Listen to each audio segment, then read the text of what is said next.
If you fell for the prophecy slop the church dishes out, you probably think the white horse was the Antichrist. I know I did for a long time. That's who I thought it was. It's not. It's not. It's provably not. And we'll do that in this video because I had a comment from someone asking me to talk about that again. I have in the past. I haven't done it in a while. And I want to answer a couple of other comments under last week's video. But Stan, I thought you were going to do the Catholic outreach thing that you talked about. Yeah. So I heard from a few ex-Catholics in the comment section, and nice people, and they were saying, yeah, good luck with that, Stan.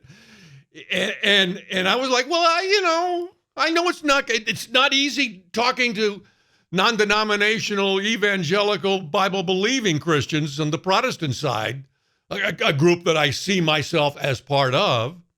It's tough enough with them too. And then someone said, Stan, are you aware of how they view Mary's participation in end-time events around the dragon?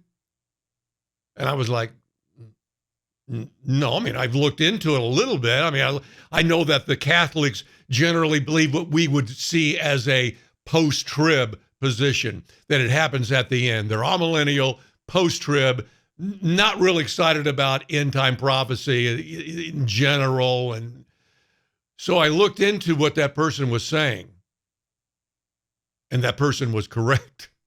I'm not touching it. No, I realized I was being way naive. I mean, cringe-worthy naivety to think that I could throw out a video or two for the Catholics and they would go, he's making some good points. No, they will not. No. Me thinking that would be helpful would be like me thinking I could fly in for 2 days to Nigeria and do a couple of days of missionary work and fly out and think that I could make a real contribution to that country. No, if you're going to do that, you've got to make a commitment a lot bigger than, a couple of videos, a couple of days. You've got to really have a passion for that. I don't. I'm not going to take that on. I'm not. This is big enough of a challenge, and I'll stay in my space. I wish the Catholics will. If they want to come and watch a video, please do. Please do. But I'm not going to get into arguing with you about Mary's participation in eschatology. Just not going to do it. So let me instead, I'll do a couple of videos for the Catholics. And, in my mind, I can vision it getting to the Pope. Fly him over here. Fly him over here. We've got to talk about this man to man. No, that's not going to happen. That's not going to happen. Anyway, so let's get to some of the comments. They had questions. I'll get to the white horse rider in a second. I got another comment from someone going, I don't know what you're talking about. I've listened. I try to understand. I don't even get what your point is. Okay. Let me make sure you get it so that when you walk away in a huff, and you probably will, you'll at least know what I'm talking about. I mean, someone walked away in a huff last week because they thought I was a preterist. Imagine that. Here I am saying, get ready for the rapture resurrection event, and they think I'm a preterist because I had the audacity to point out that the abomination of desolation took place in that temple in the 1st century. Oh, he's preterist. Instead of you being upset that your church never tells you about the guy that did it, you instead turn it on me. Oh, you're a preterist, and they left in a huff. So leave in a huff, that's fine, I guess, but at least leave on that you understand what I'm saying, and you just disagree with it so much that you're not going to stay here. So let me tell you what I'm talking about, okay? When the Lord talks about his coming in the Olivet Discourse, you know, where it says the powers in the heavens will be shaken, then they will see the Son of Man coming on the clouds with great power and glory, and he will send his angels out to gather his elect. That part, and we also see that in Luke 17, second half of that chapter. That part, that stuff, that event, the church will always tell you that is not the rapture. You with me? The church, I don't care which one you go to, will tell you that's not the rapture. They will tell you that's this event, what they call the second coming. Okay? Are you with me? Let's go over it again. When he talks about his coming in the Olivet Discourse, that's Matthew 24, Luke 21, Mark 13, and he's also talking about it in Luke 17. That event, they say, belongs over here. That's a critical mistake. You may be saying to yourself, what's the big deal? I mean, okay, what if it is? What if it isn't? Because the event that he's talking about in the Olivet Discourse, referring to his coming, has instructions. He expects us to be following them.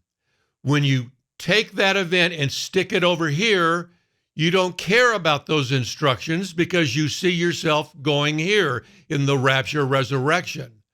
What I'm trying to get across is his coming, as he describes it in the Olivet Discourse and in Luke 17, is the rapture. Is the rapture. And the Lord has led this channel onto some information that proves that. I'm in the process of trying to show you what that proof is. That the event that he talks about in the Olivet Discourse is connected to the conclusion of war in heaven, which proves it is here at the rapture, not there, here. And therefore we should be listening to his instructions, which we are not. We should be cognizant of the kind of day that's coming on the rapture. It's a day of the Lord.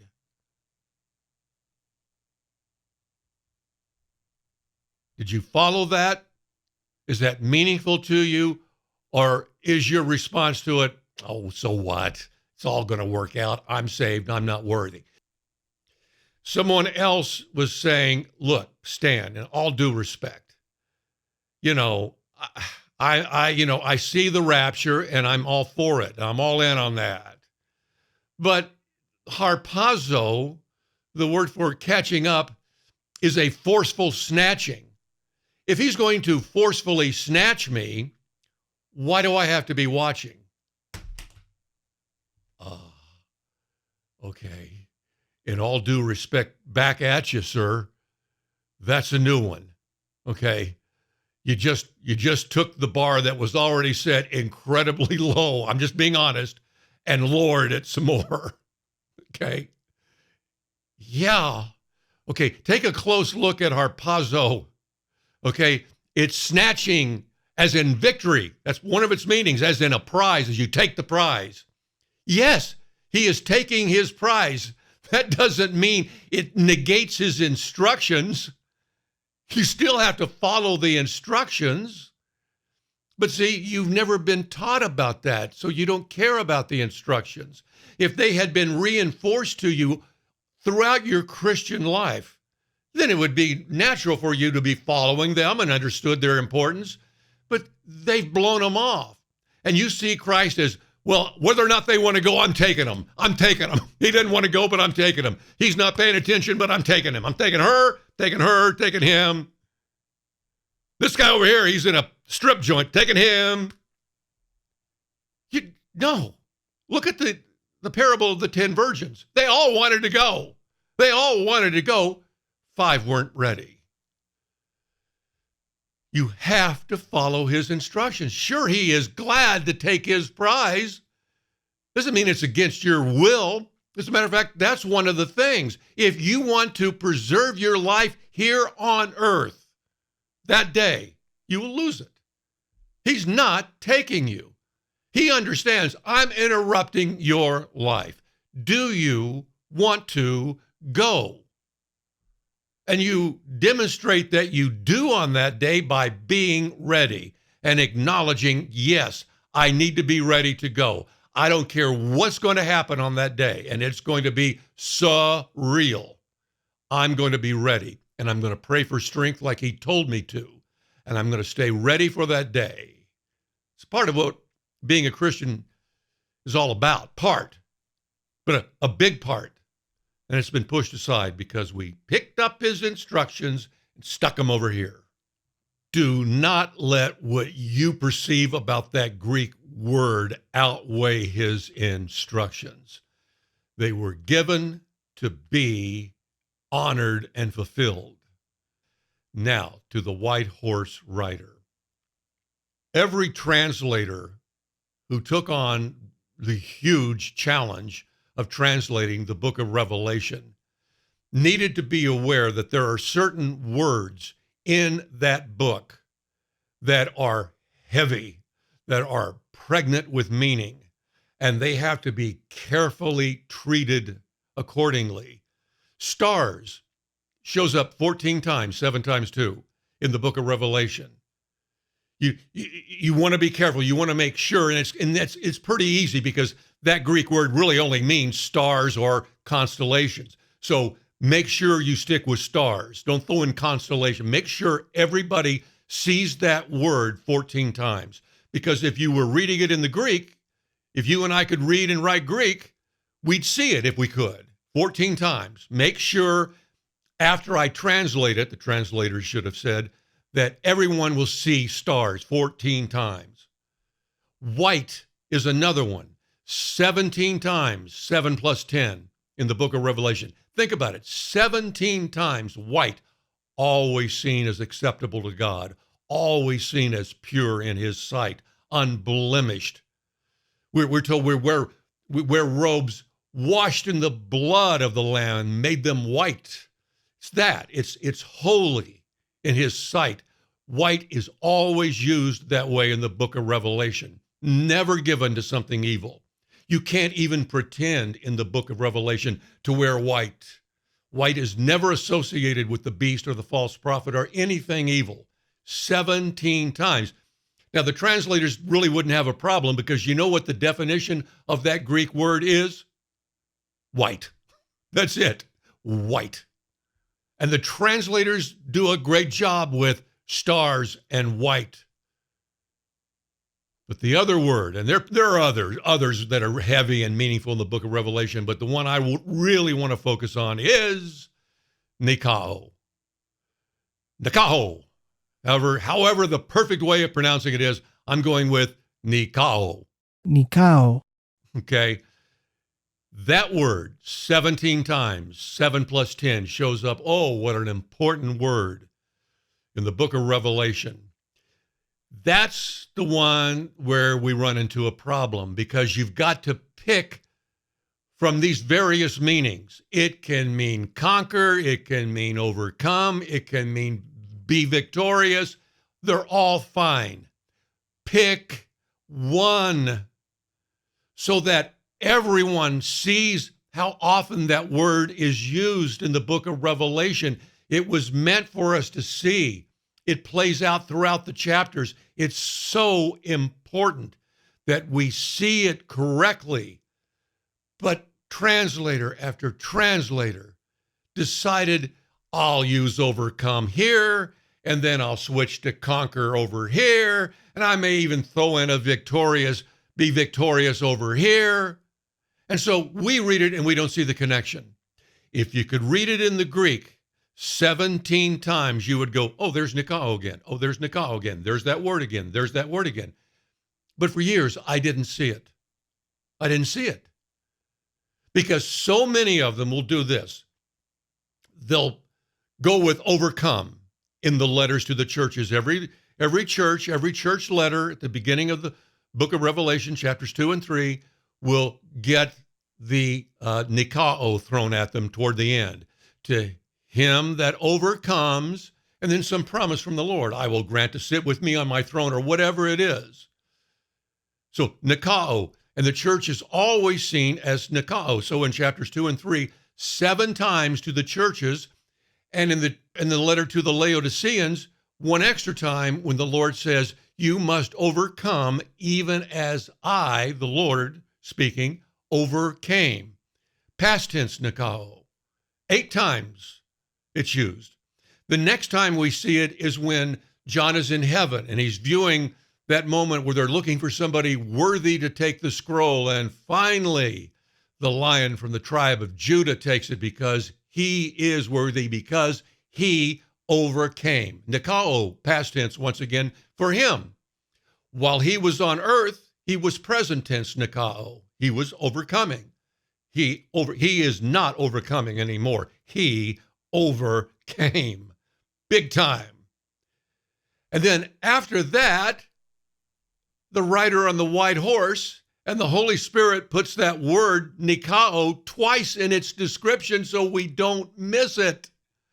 But we miss it because translators switch the meaning of the word from overcome to conquer. So we never see that the white horse rider is doing exactly what the church is supposed to do. So far, I can only find 2 translations.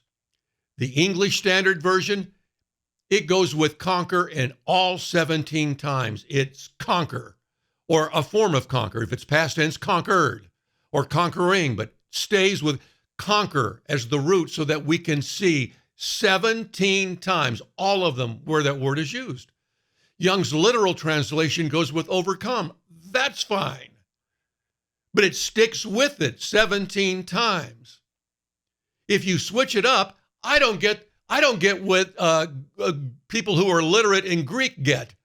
They see it every single time. I won't, unless I happen to get my interlinear out and go, oh, wait a second. I became aware of it because a listener said, Stan, take a look at the description of the white horse rider. See what you see. It was a listener who turned me on to it because I didn't see. I thought he was evil. He's not evil. He's on white horse. And he's doing exactly what the church is supposed to do. It's going forth to Nikao. It's not evil. But look at what the NIV does with that verse, the seal, the first seal. They've been saying, be victorious in the letters to the church. Lorda says, be victorious even as I was victorious. But look what they do with that very same Greek word here for the rider on the white horse.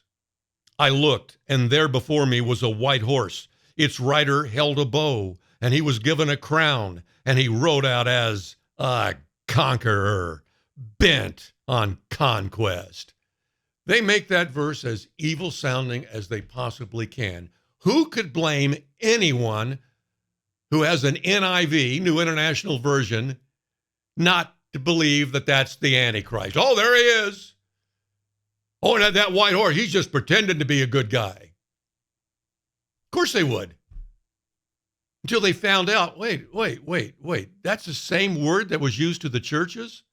There is nothing in the Greek that demands that word be changed from overcome to conquer. The Greek does not care which one of these words you start out with. They're all fine. Stay consistent. Because once again, if you were reading it in Greek, it would be consistent. You would see Nikao 17 times. We need to see it 17 times. Now watch the difference when the translator sticks with the same way he had been translating that word Nikao. Here's Young's literal translation on seal 1. And I saw, and lo, a white horse, and he who was sitting upon it is having a bow, and there was given to him a crown, and he went forth overcoming, that he may overcome. Oh, he's doing exactly what the church was ordered to do by the Lord. Now he suddenly seems noble. That's the church going forth with the great commission of going into all the world. And all the world is Satan's property. And what follows the white horse? The gates of hell. Red horse, black horse, and pale or green horse, hindering the spread of the gospel. And it took me way too long to figure out that seals 1 through 6 are our story. The times of the Gentiles, this massive 2,000-year open enrollment program of the Lord's. And notice that at the 4th seal, we are told that death and Hades can kill by various means, and they have authority over a quarter of the earth. No war, famine, or pestilence during the last 2,000 years has ever exceeded 1/4 of the world's population.